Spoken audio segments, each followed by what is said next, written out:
aquí lo que acaba de decir nuestro compañero del Consejo Supremo Otomí, no se habla de algo que se va a hacer, sino de lo que ya se hizo.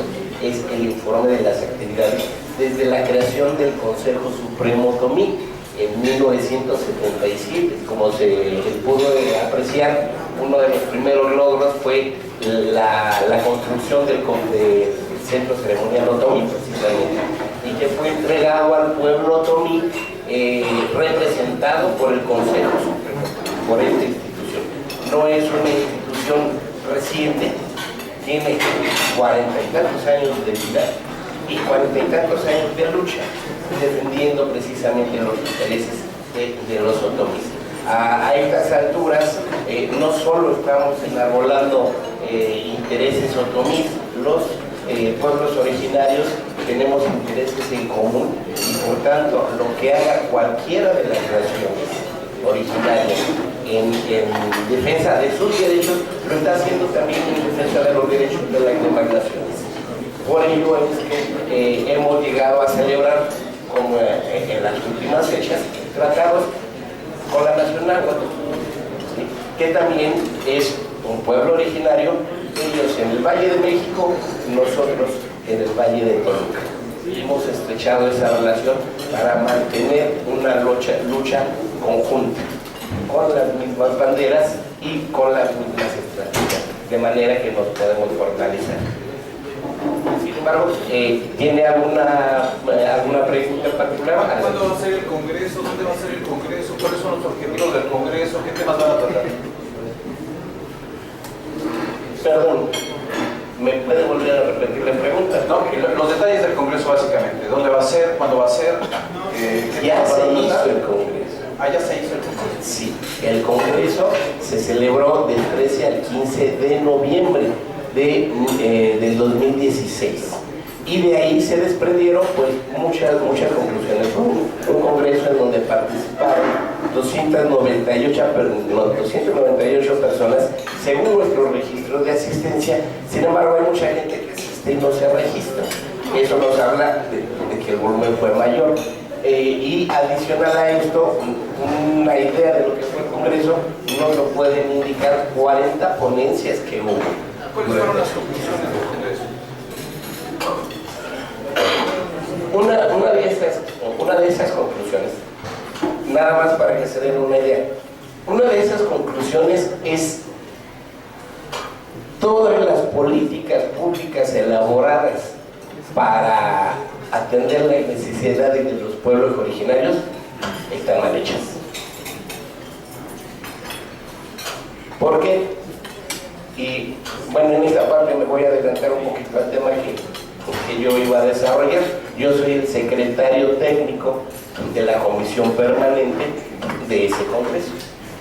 Y como tal me tocaba informar precisamente de ese aspecto.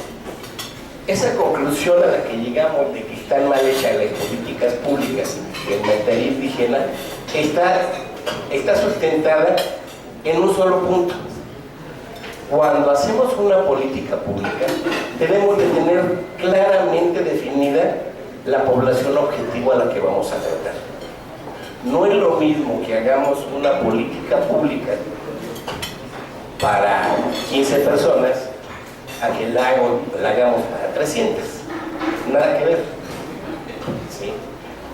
Exactamente algo de esto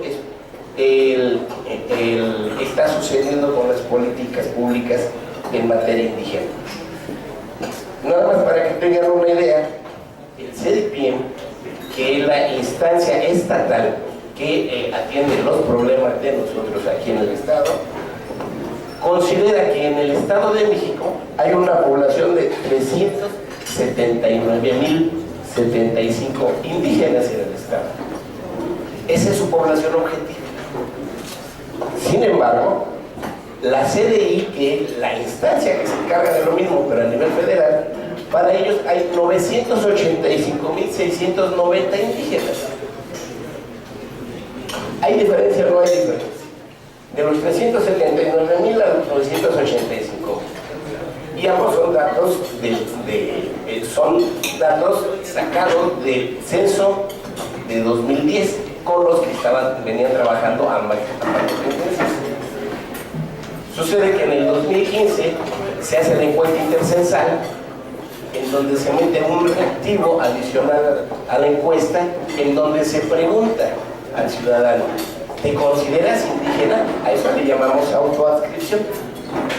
Y de acuerdo a esa encuesta intercensal, ya con el reactivo de la autoadscripción, sucede lo que arroja un dato de 1.097.666. ¿Cuál es el dato correcto? 1.097.000. El dato sacado textual de la base de datos de esa encuesta intercensal nos da el número de 1.097.666. Ahora, ¿cuál es el dato correcto? El que tiene el CEDIPIE, 394.379, el del CDI, 985, el de la encuesta intercensal, 1.097.000. ¿Sobre qué hacemos una política pública para los indígenas? Si no tenemos bien definida la población objetivo, todo lo que hacemos son palos de ciego, ¿sí? Y nunca podemos dar una solución real, porque ni siquiera sabemos a quién estamos atendiendo. Esa es la razón por la cual llegamos a esa conclusión, de que todas las políticas, porque todas las políticas estaban basadas en esos números previos a la encuesta intercensal. No importa qué dependencia fuera, no importa qué dependencia, qué política pública se estuviera trabajando, todas estaban en función de esos números. Y si los números están mal, las políticas están mal. Esa fue una de nuestras conclusiones de este Congreso. Y de ahí la necesidad de empezar a revisar una por una todas las políticas públicas que atienden a los pueblos originarios para ir corrigiendo, ¿no? Nos encontramos que no solo debemos de atender, de ajustar esas políticas públicas a números reales, sino que tenemos que hacer muchos cambios legislativos. Por eso es que hemos mantenido, así como lo escucharon en el informe del compañero del Consejo Supremo, se ha mantenido una lucha en las instancias locales y federales, en la legislatura local y federal, para lograr cambios legislativos que permitan, entonces sí, poder aterrizar políticas confiables ante una población objetivo real. Si no estamos en cuestiones ilusorias, ¿sí? Andamos errados. Ahora, nada más para que se den una idea, y con esto inclusive concluyo mi participación. Nuestros pueblos originarios siguen vivos. Aquí estamos. Y muestra de ellos son los matlacincas. Tomen en cuenta los siguientes datos. Los matlacincas para el CEDIPIE, de acuerdo a datos que tienen ellos, solo hay 909 matlacincas en el Estado de México. Estos 909 están ubicados en un solo municipio, de Mascalmetepec. Bueno, este es el dato del CEDIPIE. Sin embargo, después de una investigación que hemos realizado, hemos reunido información básica, pero que permite identificar 155 comunidades matlacincas distribuidas en 24 municipios ubicados en el Valle de Toluca y zonas aledañas, con una población aproximada de 400,000 personas. ¿Dónde están los 909 matlacincas que dicen? Están... ¿Ese censo quién lo hace? Nosotros hicimos la investigación. Una investigación que ya se le entregó en esta semana al CEDIPIE, porque la ley establece que el CEDIPIE es la institución que debe de hacer la propuesta a la legislatura para que se integren, se reconozcan y se integren en un catálogo que existe de comunidades originarias, llamamos nosotros, la ley dice comunidades indígenas. Entonces, ¿el CEDIPIEM ha negado la existencia de cientos de miles de habitantes? No es que ellos no negaron de manera consciente. Precisamente en el Congreso del 2016 se presentó una ponencia que habló de políticas públicas en materia indígena. Y se tomaron las consideraciones técnicas de lo que debe de ser una política pública, y de ahí la parte fundamental que tiene la definición de la población objetivo. Según como tú definas una población objetivo, con las cualidades que le estás definiendo, de ello va a depender las cantidades que te arroje. Entonces fue un error honesto, digamos. Fue un error honesto tomar un parámetro erróneo, porque para el CEDIPIEM son indígenas los que hablan la lengua. Sin embargo, señores, yo no tengo tierras, como normalmente se relaciona el indígena con la tierra. Yo nunca he sido agricultor. Decía, yo no hablo la lengua, pero por mi sangre, por mis venas corre sangre otomí. Yo soy otomí. Mi abuela hablaba otomí. Yo soy de los indígenas, de los más aporreados, porque ni tierra, ni lengua, ni tradiciones de esa comunidad. ¿Sí? De pequeño me llevaron a la Ciudad de México y yo crecí allá. ¿Qué iba a entender yo de mis tradiciones otomís? Y así, en ese proceso que llevamos 500 años de desindianización de la población. Sucede que en ese proceso tenemos 400,000 matlacincas desindianizados, pero son matlacincas. La cuestión es darle un seguimiento histórico, inclusive al desplazamiento de las comunidades, porque todo eso está marcado en la historia. Señor, perdón, entonces la petición sería, ¿cuál es la grandes rasgos para la petición que están haciendo? En la parte que me toca a mí, porque son muchas, ¿verdad? Pero la parte que me toca a mí, yo en lo personal, y retomando todos estos elementos, les decimos, nos queda solicitar a la 60 legislatura local. Número 1, la sensibilidad necesaria para la aprobación de la incorporación de las comunidades ya referidas. Nos estamos refiriendo a este documento que ya entregamos al CEDIPIEM, para que ellos a su vez lo canalicen hacia la legislatura y tengan ahí los diputados a autorizar que se incluyan en ese catálogo, porque son indígenas, desindianizados, pero son indígenas, son matlacincas. Estamos en el rescate de los matlacincas, que nada más quedaban 909. Y ya encontramos 400 perdidos, 420 perdidos, ¿no? Es importante que retomemos esto. Y vamos, nosotros estamos haciendo esta labor de investigación en el Valle de Toluca, pero los nahuas, con quien tenemos este tratado, ellos han realizado la misma investigación en el Valle de México. Nos estamos repartiendo el trabajo, es un trabajo fenomenal de investigación. Pero se puede. Y hay que cambiar muchos criterios legales para poder dar ese reconocimiento que se debe de tener. ¿Sí? Entonces, la primera solicitud es esa, que la legislatura apruebe la incorporación de estas comunidades, y por otro lado, se le dé la debida dedicación para la revisión exhaustiva de todas las políticas públicas en materia indígena, porque como hemos comentado, están mal. Involuntariamente quizás, pero están mal. Las tenemos que corregir. No es asunto menor.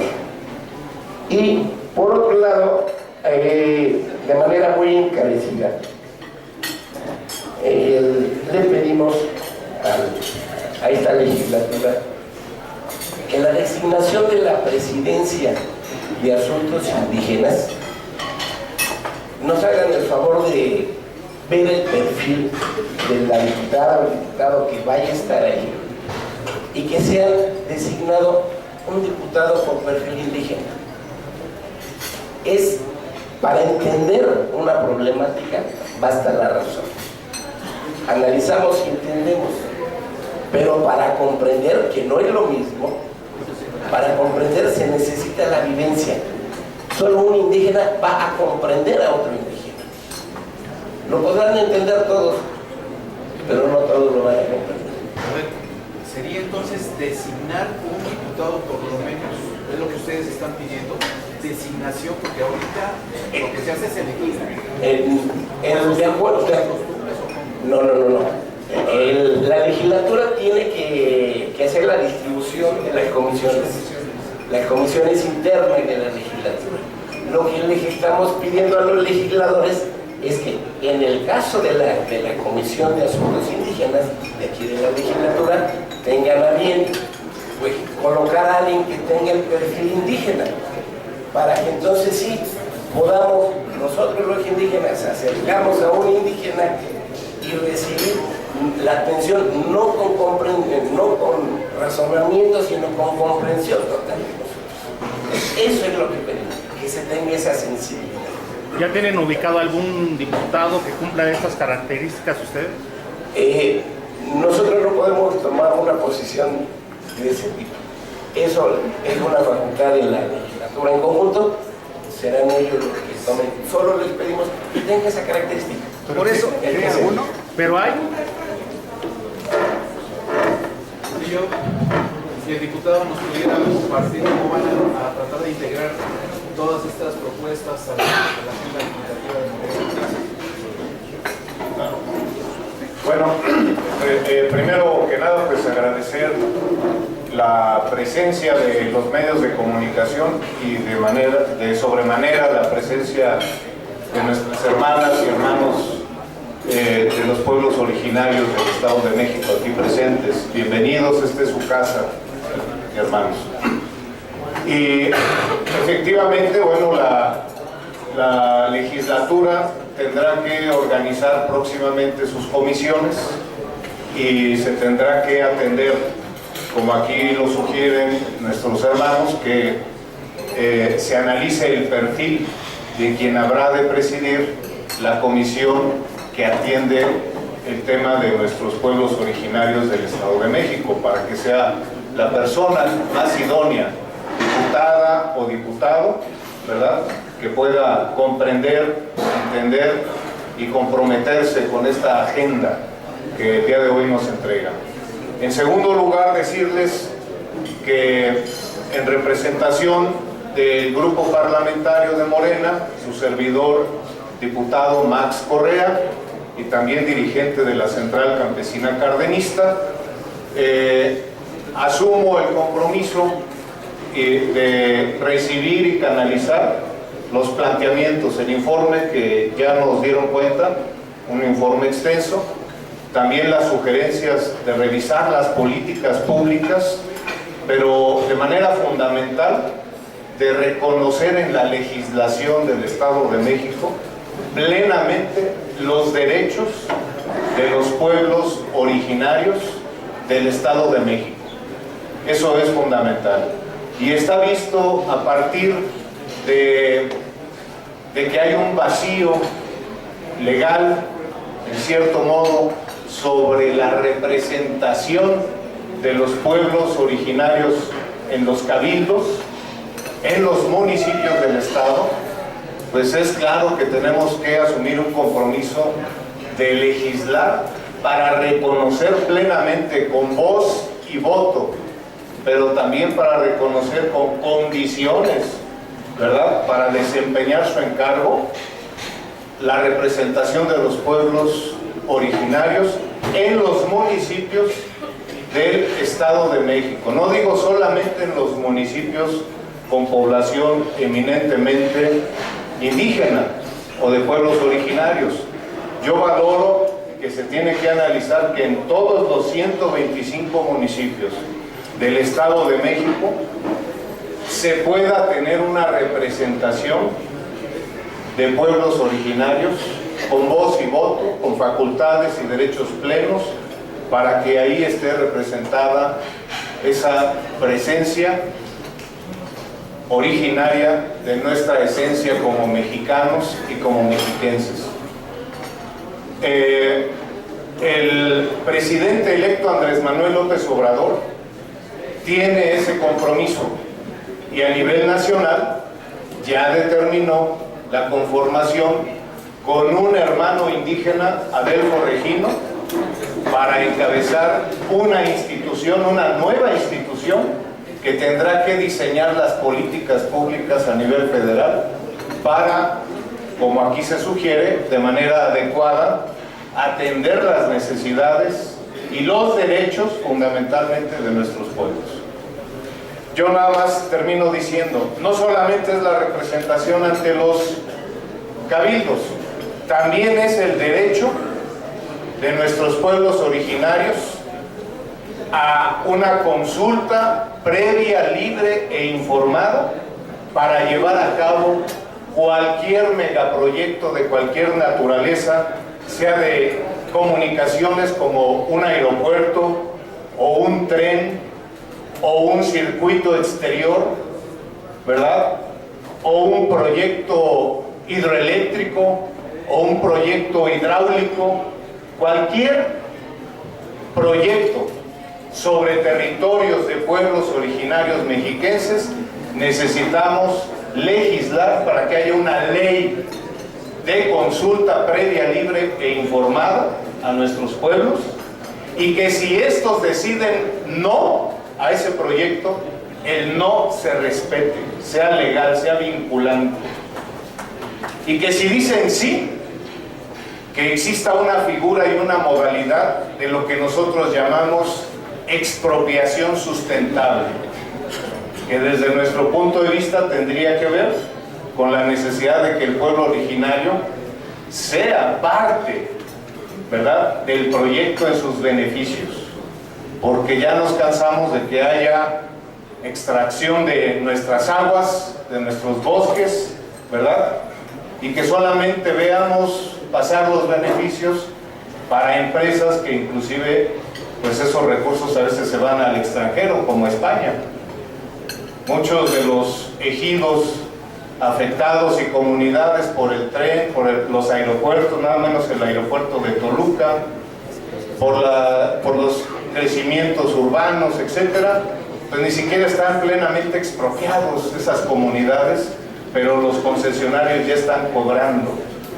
Pues yo termino de esa manera el compromiso. Desde luego se tiene que consultar. Nos están entregando esta propuesta que surgió de los eventos que se hicieron, que es una propuesta para la generación del ente constitucional que se denominaría Consejo Estatal de Pueblos Originarios y Migrantes del Estado de México, porque también en nuestro estado hay muchos pueblos originarios, migrantes, que han tenido que migrar al Estado de México y que vienen de otros estados, ¿verdad? Esto es lo que hoy nos entregan los compañeros, y desde luego también pues toda una propuesta para legislar en materia de derechos en el Estado. Sí, adelante. Sí, existe un pacto de Ocoyoacán que hace 2 años se propuso. Creo que el año pasado el licenciado Héctor se reunió con la correspondiente aquí en el Estado de la Sociedad Mexicana de Estadística. No sé si Héctor quisiera puntualizarnos si ya se firmó ese pacto de Teotihuacán con ustedes. Contesto, Memo. Sí hemos tenido charlas con todas las expresiones que han tocado el tema. Por supuesto que los hermanos de la sociedad han propuesto un plan, pero no está consensuado con todos los pueblos originarios. Y es algo que le comentaba yo al maestro Germán. La voz nos hace favor de otorgarnos el Congreso Interamericano en la Comisión Permanente y el origen del Consejo Supremo Comín hace que yo sea respetuoso. Están los gobernadores que han sido designados o electos, que han generado expresiones vivas de los pueblos. De ninguna manera puede ser una situación personal. En esa circunstancia, primero tienen que conocer todos los compañeros y hermanos el contenido de ese pacto de Teotihuacán, para que en un consejo, en una reunión en donde estemos todos, se defina si sí o no participamos de ese pacto.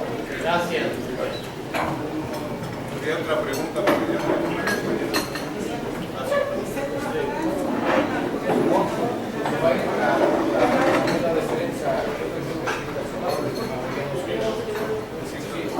Al último pudiéramos haber respondido por orden nada más. Se van en los medios de comunicación. No me gustaría.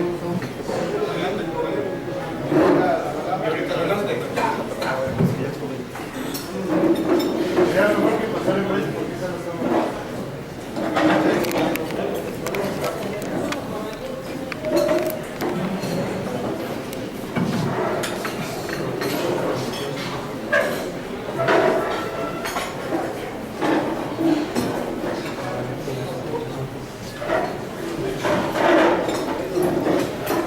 Doña Arizengua, Reyes Raves do, Canini, Bonroje, Arizengua, Inte medios de comunicación, que nos llamará Pepe para Maralejo, historia indígena en el Estado de México, Bonroje. Saludo a todos mis hermanos y hermanas que están aquí y también a los integrantes de los medios de comunicación para que puedan escribir en sus plensas, en sus medios de comunicación lo que aquí se está aportando. Quiero empezar con para los medios de comunicación, y espero no sonarme agresivo, ¿sí? Pero sí les quiero exhortar, porque el 12 de julio hicimos una rueda de prensa en el Biarritz, los dos representantes constitucionales indígenas, el de Almoloya de Juárez y el de Toluca, ¿sí? Con la finalidad de sociabilizar un documento que le entregamos el 25 de junio al licenciado Andrés Manuel López Obrador, todavía en campaña en Morelia. Es un documento que tiene 7 puntos a tratar como propuesta a integrar en su proyecto de nación para los pueblos indígenas. Y también a ese mismo momento, estando presentes algunos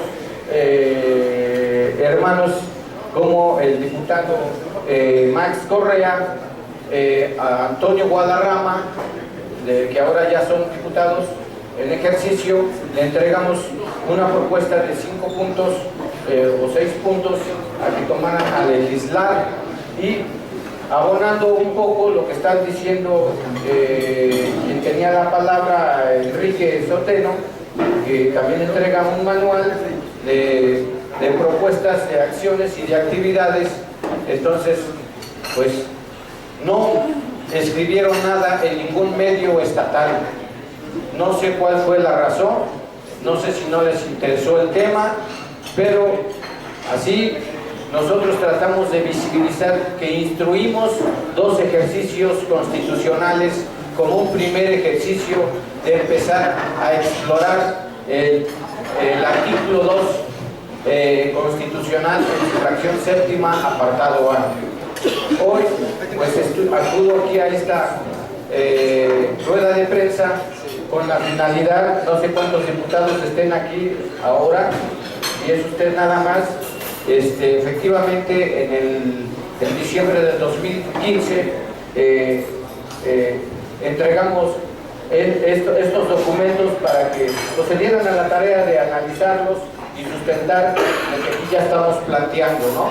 Entonces, este documento, pues se lo voy a prestar, se le saca copias y me lo devuelve porque es el que tengo únicamente, y en su contenido tiene la Constitución del Estado de México, la Ley de Cultura y Derechos del Estado de México, la ley que crea el organismo público descentralizado CEDIPIEN, el listado de localidades indígenas que ya hacía referencia mi anterior exponente, y hoy también en este mes se celebra la declaración de las Naciones Unidas sobre los derechos de los pueblos indígenas, que va a ser el 11 aniversario, se rubricó el 13 de septiembre del 2013, y bueno, ya